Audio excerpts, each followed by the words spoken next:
Oftentimes, we don't know when our favorite artists are going through something tumultuous in their lives, or if it's just an expression of their creativity, if it's a cry for help, or something that we are just overthinking and looking too deep into when it can just be a new aesthetic or look. In Doja's case, she thrives off fearless creativity, but the icing on the cake happens to be that she has successfully built a unique and intimate connection with her fan base.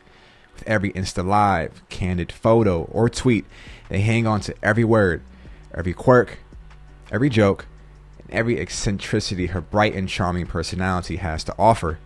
She's built an image through her most authentic self, and because of this authenticity, it becomes exceptionally easier to blur the lines between concern and simply observing an artist just being an artist. They're not that bad though, they got a lot better. I had really bad rows. But you can really see, wait, look at this when I go like that. I can do this now. Doja's never been the one to shy away from expressing her feelings. She's delivered on a platinum platter to be consumed and critiqued regularly. And as millions of people watch her every move, she still has never been the one to hold back on what she is going through when it's probably advised to play it safe and self-censor. It's brave and it's commendable. And with the pressure that it might come with being one of the most successful pop artists of this era, as a black woman, I must add, the desire to scrutinize her seems to be more insatiable.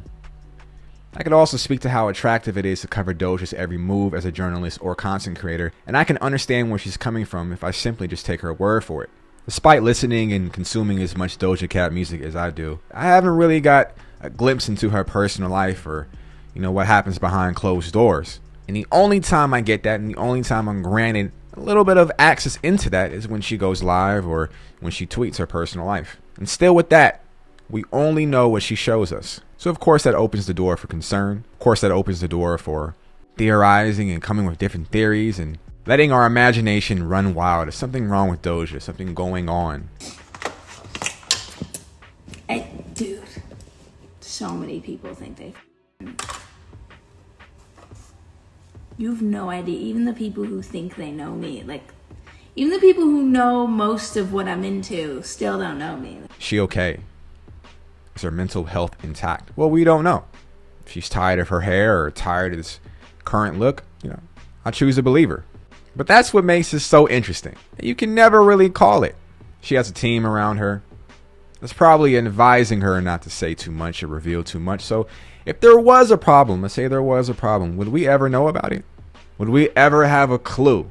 I can't help but to think of all the great artists that I've listened to, the ones that have been vulnerable and honest and wore their heart on a sleeve fearlessly, didn't care what the ramifications would be of them being their authentic self. They still chose to be a person that is true to themselves at all times, and I commend that. But also what I feel guilty for as a fan is not being able to spot the warning signs in real time when it happened. That person wasn't right. That music sounds that way because they were struggling or they were going through something in their lives. And I've said this on numerous of occasions. No matter how successful you are, life troubles are going to hit us all. And how we deal with that varies from person to person.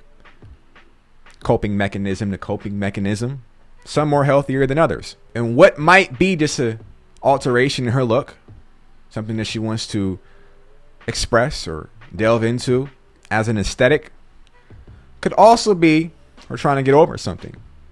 Who knows? I would be lying to you though if I got on this mic and told you that I'm not in the least bit concerned. But since I don't know anything definitively, I'll just have to take her word for it. And if Doja or anybody from her team comes across this, I mean no harm when I say these words. I mean no offense. I'm going to leave this open for interpretation. I cannot begin to explain the remarkable feeling I feel when I listen to Doja's music. And if I care that much about the art, I have an obligation as a fan to care just as much for the person that is creating it. Stilo as always, I'm out.